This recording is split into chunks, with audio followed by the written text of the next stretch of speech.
desse negócio?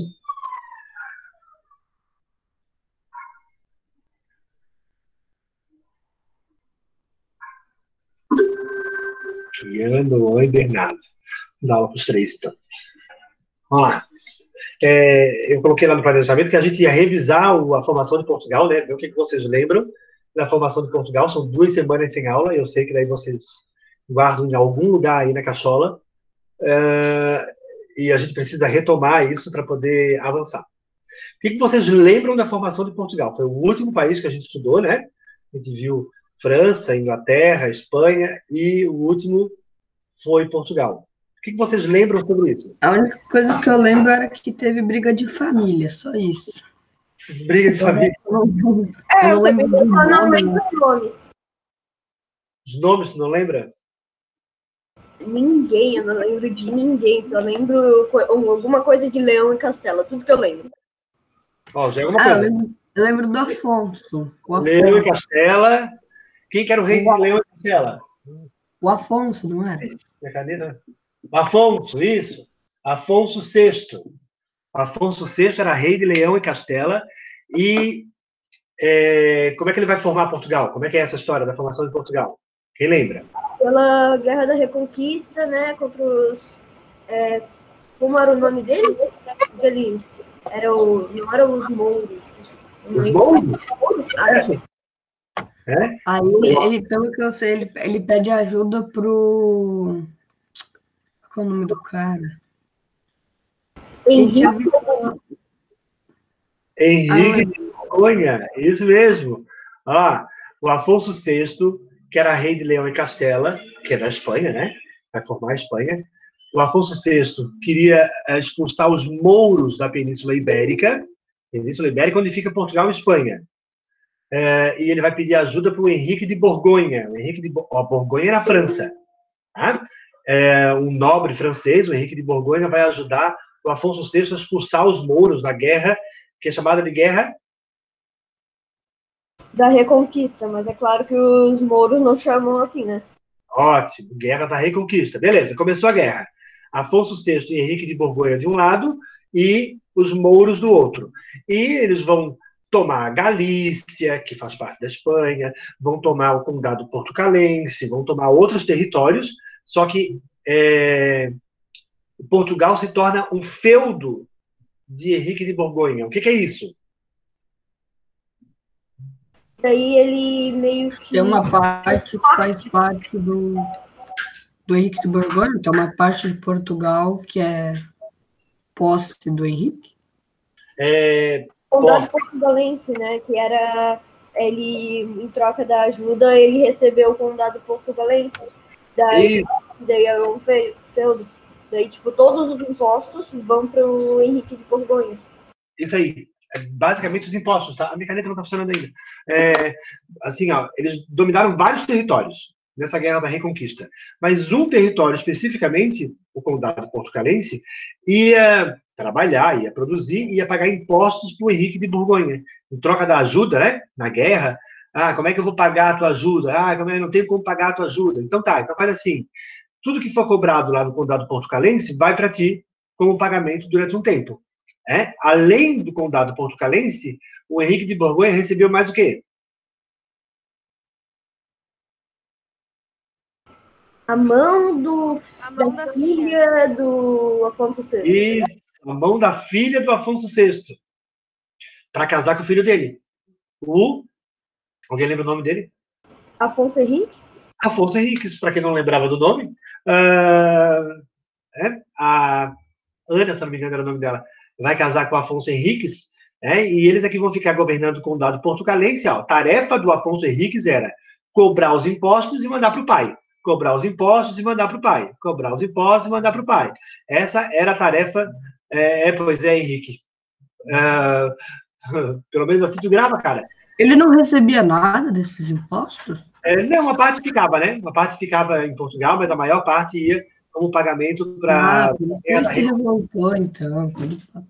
Por isso que eles se revoltam, né? Não só o Afonso Henriques, mas os nobres portugueses, que é quem, na verdade, cobrava os impostos dos camponeses, né? Dos servos, eles acabam se revoltando com relação a isso. cobrava um monte de imposto dos camponeses, dos servos, e boa parte desses impostos iam para o Henrique de Borgonha. O Guian falou uma palavra ali que é importante, ó.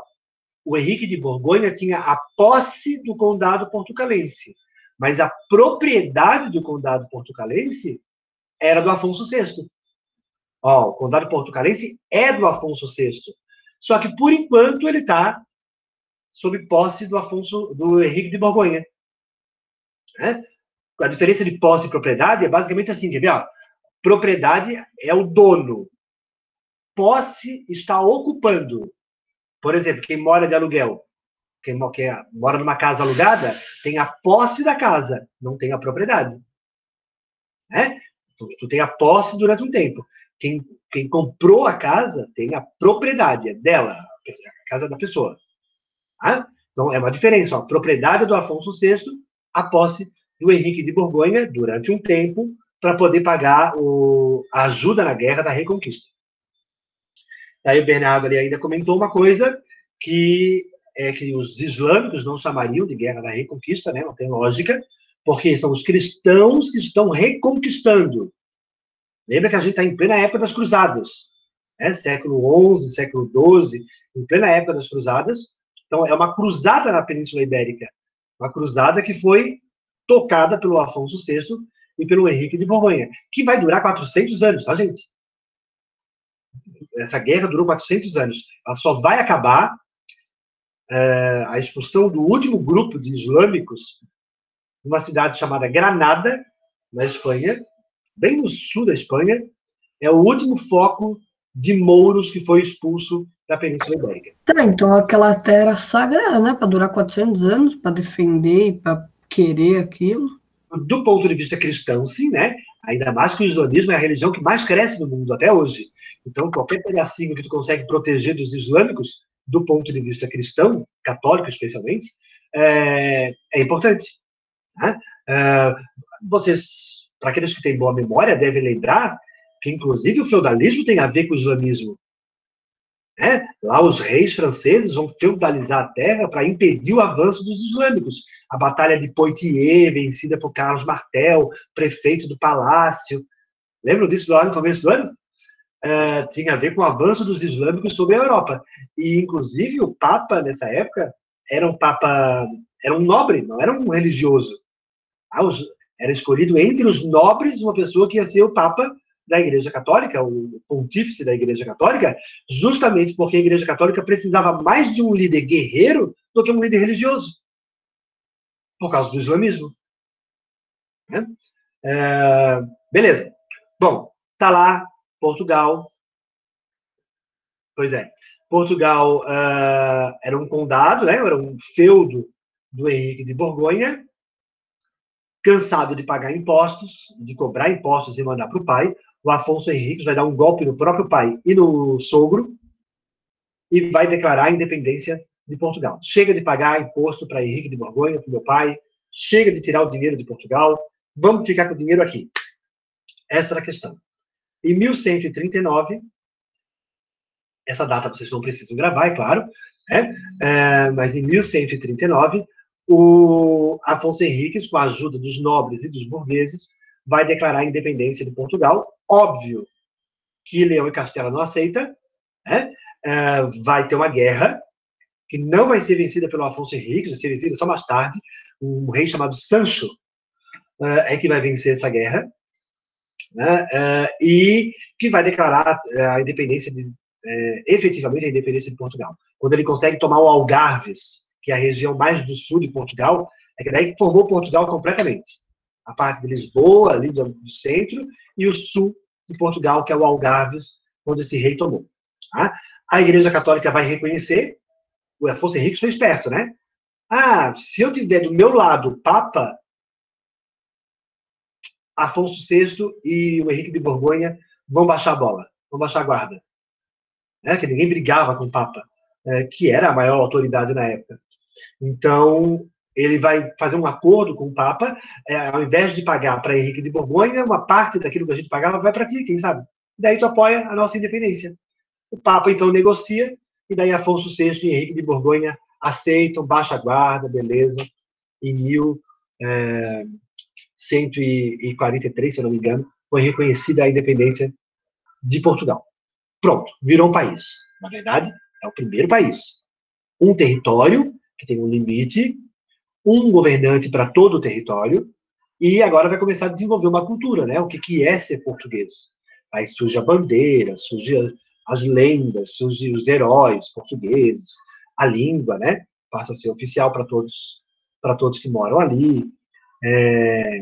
Vai se desenvolver a ideia de nação portuguesa. E, assim que se forma, a gente chegou a falar sobre isso, né? Nas nossas últimas aulas. Os portugueses, especialmente os nobres portugueses, já participavam da Rota das Especiarias. Quem lembra disso? Andrei, tu vai sair daqui todo quebrado. Saiu vendendo? A Rota das Especiarias vinha lá do Oriente. Né? No livro de vocês, na página... Eu vi essa página agora. Na página 159. Quem está com o livro aí, abre lá. Olha lá, página 159. Por que vocês estão tudo com o webcam desligado? A Helena, a Ana, Evelyn, João Pedro. João Pedro, por exemplo, eu acho que eu não vi uma vez. É que é a primeira aula do dia. A gente está num caso crítico, entendeu? Vocês estão no caso crítico até às 11 horas da noite, tá, querida? Deixa eu te avisar. Não, a gente não tá, não. Uhum. Estamos sim. Vocês são um caso crítico. Para, eu tava linda. Até passar a adolescência, vocês são um caso crítico. Não vejo esse povo. Grazi, não vejo. Yuri tem webcam. Henrique tem. João Pedro tem. Evelyn, Helena, Ana. Não sei por que tá tudo fechado. Ah, enfim, hein? Henrique de Borgonha, te liga? Vamos lá. Abrindo na página 159, aquele mapa ali, ó, era a chamada Rota das Especiarias. Essas especiarias vinham lá do Oriente, era lá, eles chamavam das Índias. As Índias ou orientais, China, Índia, tudo aquilo eles chamavam das Índias, né?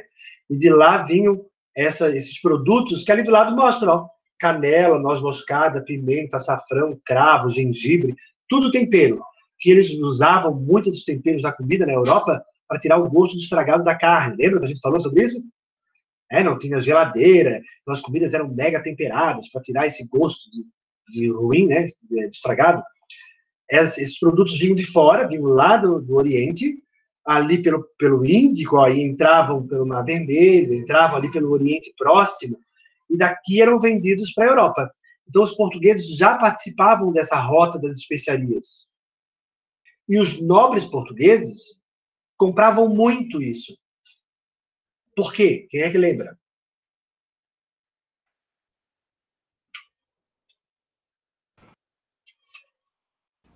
Porque como era importado, era para mostrar a riqueza deles? Isso, porque era um status social. Ter noz moscada em casa, ter açúcar, ter pimenta, ter esses temperos em casa, era uma questão de status social. É como se fosse hoje desfilar com carrão de última linha aí, mostrar a riqueza. Então, os nobres que sempre ostentaram essa riqueza compravam essas coisas que vinham de fora e a burguesia portuguesa ia trazendo. Só que isso chegava muito caro em Portugal. Por quê?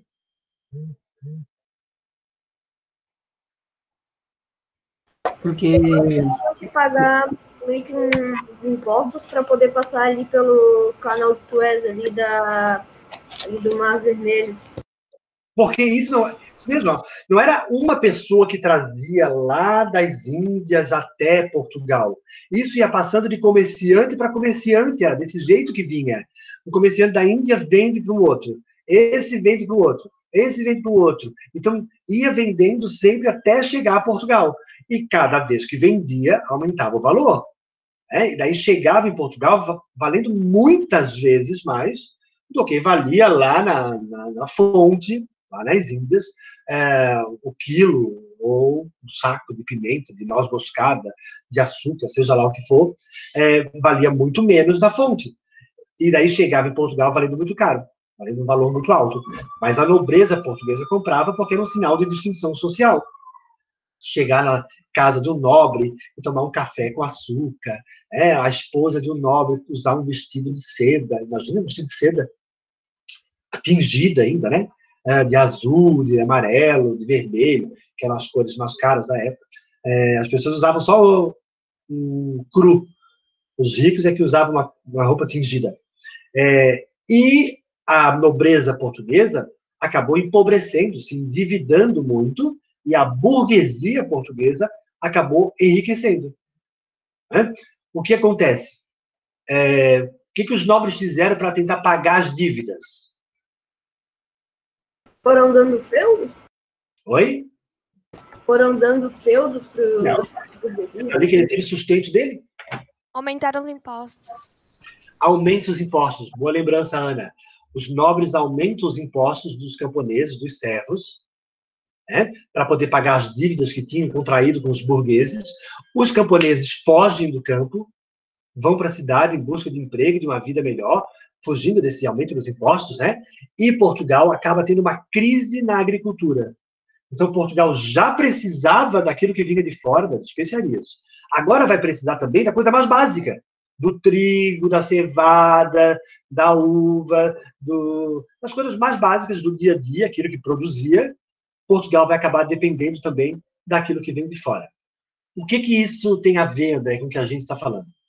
Essa necessidade daquilo que vem de fora, Portugal precisou também da agricultura, vai aumentar a navegação.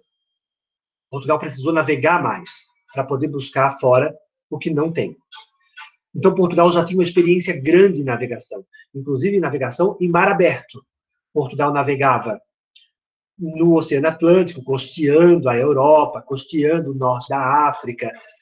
Portugal navegava no Mediterrâneo, já tinha experiência em navegação. Portugal tem a sorte de ter um litoral extenso, inclusive, um litoral grande, Portugal tem, do Mediterrâneo e do Atlântico. Experiência na navegação. Vai acontecer, inclusive, uma situação interessante em Portugal, que o rei tinha morrido e o herdeiro era ou o rei de Leão e Castela, de novo, ou o rei de Leão e Castela, ou um meio-irmão dele. Sim, o irmão de uma segunda esposa. E vai ter uma guerra, chamada de Revolução de Avis, ou de Aves, e que os nobres queriam que o rei de Leão e Castela assumisse. Os burgueses não, imagina, ter que mandar todo o dinheiro dos impostos para Leão e Castela de novo. E vão apoiar o meio-irmão. Então vai ter uma guerra lá em Portugal, a Revolução de Aves, e quem vence é o meio-irmão, que vai ser coroado como João I, rei de Portugal. E como ele teve o apoio da burguesia, que não queria pagar imposto para Leão e Castela, ele vai favorecer muito a navegação. Ele vai construir portos, vai ajudar na navegação, essa coisa dos navios, das caravelas, naus, etc. Então, ele vai favorecer muito a formação de núcleos urbanos para fazer o comércio, e a burguesia vai se dar super bem a partir do João I. E vai comercializar muito. Mas a questão é, gente, tem lógica um saco de pimenta que custa R$5 lá nas Índias, a gente vender por 150. A gente não consegue vender muito, porque nem todo mundo consegue comprar. E se a gente for direto lá, se ao invés de ficar esperando chegar no mar Mediterrâneo, porque o comércio funcionava no mar Mediterrâneo, se ao invés de ficar esperando isso chegar no mar Mediterrâneo, a gente for direto nas Índias. A questão era por onde? Pelo mar Mediterrâneo não dá, porque já é controlado, Os italianos controlavam o mar Mediterrâneo e os turcos otomanos, controlavam o mar Mediterrâneo e cobravam para passar ali, tá, gente? Não é assim, passa qualquer barco ali. Tinha que pagar para os italianos e para os turcos otomanos. Por onde, gente? O mapa que eles conheciam, olha lá o mapa que eles conheciam, lá na página 156. Olha, como que era o mundo na época e o mapa. A Europa até é parecidinha, né? Olha lá. A Europa era, tipo, a beira do mundo. Eles não achavam que... Eles achavam que o mundo era plano, não era? Eles achavam que o mundo era plano, que era basicamente como está aqui no mapa. Ó. Era plano como está aqui. Eles só conheciam a parte do norte da África. Então, aqueles reinos de Gana, Mali, Songhai, Congo, Benin, Ilê-Ifé, aqueles reinos que a gente estudou, eles não conheciam ainda. André, Oi. ali está escrito terra incógnita. Como assim? Incógnita que não se sabe. Não se conhecia.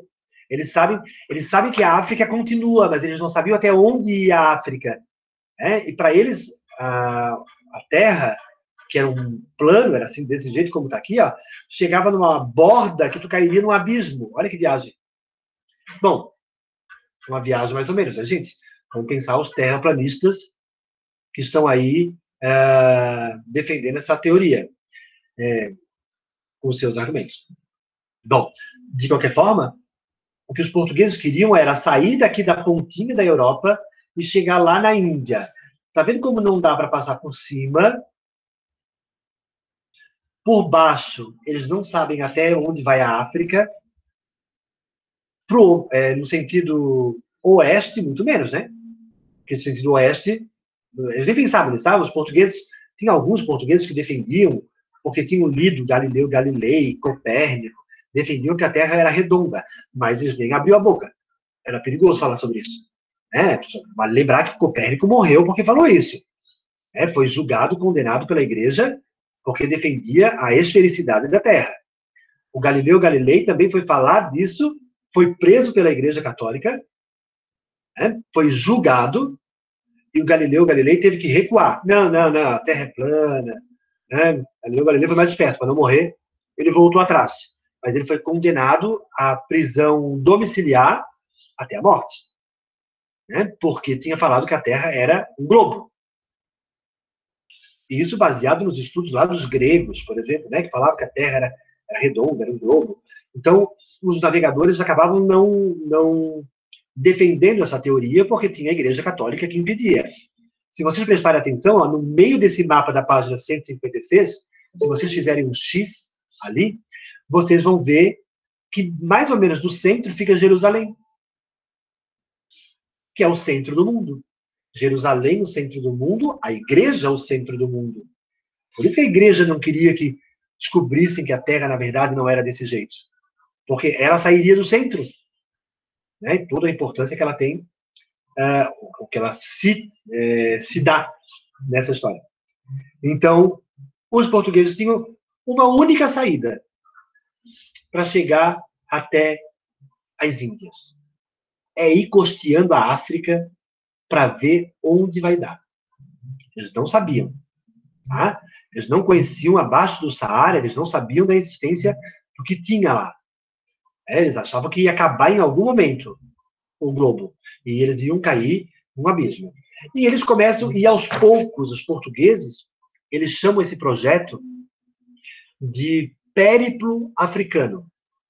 Uma palavra diferente, estranha aí, ó. Bom dia, Pedro. Esqueceu da hora? Pedro, Sofia. Périplo, Helena que gosta de palavras novas, é aventura. Aventura na África. Era uma aventura, porque eles não sabiam até onde ia a África.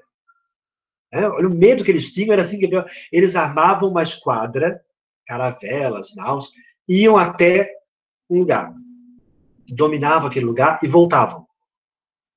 Depois outra esquadra ia, avançava mais um pouquinho, fazia contato com os nativos e voltava. E assim eles foram contornando a África, conheceram, por exemplo, o reino de Mali, conheceram o reino do Congo, inclusive, daí ficaram amigos do rei do Congo. O rei do Congo mandou os seus filhos para estudar em Portugal. Lembra dessa parte do livro? Não, memória de Moscou. Bom, o fato é que eles foram dominando e entrando em contato com vários povos da África, foram costeando a África, mas sempre assim, gente, ó, Ia uma esquadra, avançava um pouquinho e voltava para dizer até onde chegou. Ia outra esquadra, avançava mais um pouquinho e voltava para dizer até onde chegou. Eles levaram bastante tempo fazendo isso. Enquanto os portugueses faziam isso, teve um navegador italiano, que você já deve ter ouvido falar, um cara chamado Cristóvão Colombo. Isso aí. O Cristóvão Colombo, ele é italiano, navegava já no mar Mediterrâneo, né? E o Cristóvão Colombo defendia a esfericidade da Terra, a ideia do Galileu, do Copérnico, dos gregos que defendiam isso, etc. O Cristóvão Colombo vai até Portugal, soube que Portugal está fazendo esse trajeto, né? Pela África, contornando a África, para convencer o rei de Portugal de que não, é mais fácil navegar para o oeste para chegar no leste, dar volta à Terra, uma esfera, etc, etc. Tenta provar isso, né? Para o rei de Portugal, muito católico que era, não acreditou, não aceitou, não quis financiar a esquadra do Cristóvão Colombo. Cristóvão Colombo vai para a Espanha e convence o rei de Leão e Castela, Fernando, e a princesa Isabel, isso, a pagar uma espada para ele fazer essa volta. Na verdade, gente, ele deve ter perturbado tanto o rei de Leão e Castela com essa história de que a Terra é redonda, que no final o rei de Leão e Castela dá três caravelas aí para ele. Nem eram muitas, tá vendo? Era tão arriscado que o rei nem quis investir muito. Não acho que ele não acreditava muito nessa história. Porque geralmente as esquadras tinham, sei lá, 5 caravelas, 10 naus. O Cristóvão Colombo ganhou 3. 3 caravelas. Santa Maria, Pinta e Nina. As 3 caravelas para navegar para o oeste, para tentar chegar na Índia. Dar a volta e tentar chegar no leste. Então, enquanto os portugueses estavam dando a volta na África, os espanhóis, com um navegador italiano, genovês, de Gênova, vão fazer a volta, a gente chama, na história, vocês vão ver isso no livro, de circunnavegação. Circunnavegação é dessa volta para chegar no Oriente. Tá? Isso vai acontecendo ao mesmo tempo, os portugueses pela África, os espanhóis pelo Oceano Atlântico para chegar no Oriente. Ô, André. Oi. Uma coisa que eu acho estranha, tipo, a Espanha era, tipo, muito mais católica do que Portugal, entende? Tipo, então ele deve ter perturbado muito o rei.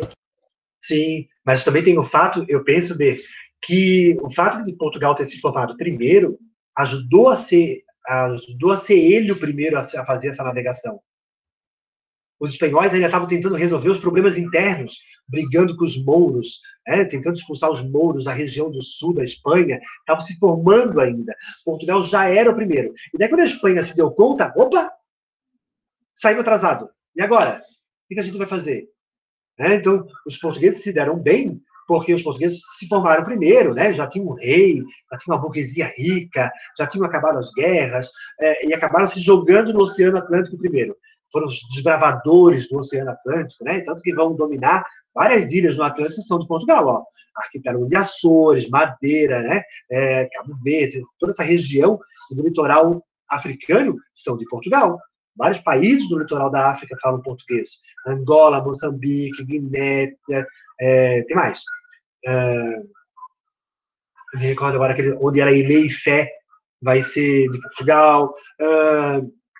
Todos esses territórios vão falar a língua portuguesa. Preste atenção como na África não tem, na África subsaariana especialmente, não tem países que falam espanhol. O Marrocos foi da Espanha durante muito tempo, até recentemente,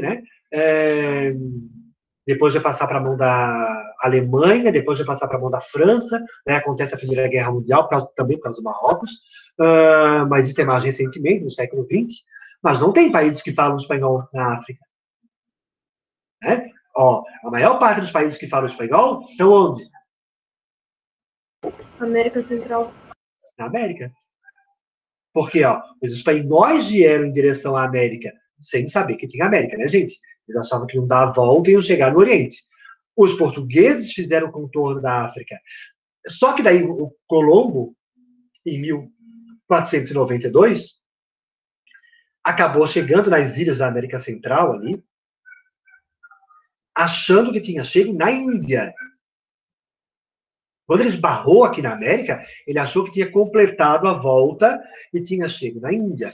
É tanto que ele vai procurar o famoso, lendário rei mongol, da Mongólia, que era relatado na literatura, né, como um gigante, riquíssimo, poderoso, o rei da Mongólia.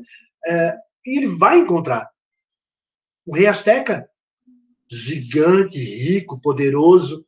Ele achou que ele tinha chego nas Índias. É tanto que ele vai chamar os habitantes de índios. Os nativos da América, de índios, porque achava que tinha chego efetivamente nas Índias. Né? E o Colombo volta para a Espanha para avisar. Dê a volta, consegui. Colombo vem mais 3 vezes, tá? Ele vem 4 vezes para a América e sempre achando, ele morre na volta da 4ª vez, se não me engano, e sempre achando que tinha chego, André, mas ele não enfim, sabia no como é Oriente. que era a Índia? Não, o que ele sabia, não. Colombo nunca foi na Índia, os navegadores que estavam com ele nunca foram na Índia. O que ele sabia das Índias é o que os comerciantes relatavam. Grandes cidades, grandes mercados, um rei da Mongólia que era riquíssimo, poderoso. Então, O Brasil não tinha nada, só os índios. não, os astecas, eles não chegaram no Brasil. Ah, eles chegaram mais pra cima. Eles chegaram lá onde estão os astecas, que tinham grandes cidades. A gente viu isso, ó. Rei poderoso, riquíssimo em ouro. Então, o Colombo entrou em contato com uma cultura que era mega rica. A decadência dos maias já, mas o período do auge dos astecas, o Colombo acabou encontrando o que ele já esperava. Grandes cidades, grandes comércios, grande rei, grande poder, muito ouro, etc, etc. Cheguei na Índia. O que eles sabiam das Índias é o que os comerciantes falavam e o que a literatura falava. Um cara chamado Marco Polo, da brincadeirinha, tinha um livro que falava sobre esse rei da Mongólia, por exemplo. Então, o que ele falou. Mas o Marco Polo também nunca foi na Índia. Marco Polo escreveu a partir daquilo que ele ouviu falar. Nunca chegou na Mongólia para saber como é que era o rei, nunca teve uma audiência com o rei da Mongólia para poder falar sobre ele. Ele também escreveu um livro de literatura a partir daquilo que ouviu falar, daquilo que os comerciantes traziam de informação. Então, o Colombo acabou morrendo sem saber que tinha descoberto um continente novo. É por isso que o nome desse continente não é Colômbia. Que podia ser, né? Vai ser América, porque teve um navegador de Portugal, um Américo Vespúcio, que veio para cá. Opa, se os espanhóis chegaram, né? Vamos tentar, né? Os portugueses vão financiar uma esquadra, a esquadra do Américo Vespúcio, que vem nessa direção também, vai navegar na costa da América Central ali, vai descer para o Brasil, vão entrar no Rio Amazonas, por exemplo, vão sair, vão navegar mais um pouquinho, e o Américo Vespúcio vai dizer, isso não é a Índia. Isso aqui é um outro continente, é uma outra terra. Até onde vai, não sei. É uma ilha. Eles achavam que era uma ilha, tá? Até onde vai, não sei. Mas não é a Índia. E daí as pessoas falavam a terra do Américo. A terra do Américo, porque foi o Américo que descobriu que era uma terra nova. Virou América. Continente americano. E daí, agora é sacanagem, né, gente? Olha só. Portugal saiu primeiro para navegar. E a Espanha achou um mega território cheio de ouro. Vai virar uma briga aí, ó. Portugal achava que tinha direito, saí primeiro, comecei a fazer esse negócio primeiro. Mas isso a gente vai falar na próxima aula. Cenas dos próximos capítulos. Vai ficar essa briga pendente. Certo? Bom, Certo. nos vemos na... tarefa está lá no planejamento, ok? Ler as páginas que estão lá no planejamento e fazer o exercício da página, sei lá, 160 e pouco, 169, eu acho. Olha o planejamento. Ok? Gente. Ok. Revê-los Temos um semestre inteiro pela frente. Saber não. todos bem, com saúde. A gente se vê na sexta-feira. Tchau. Bye, bye. Tchau. Tchau! Tchau.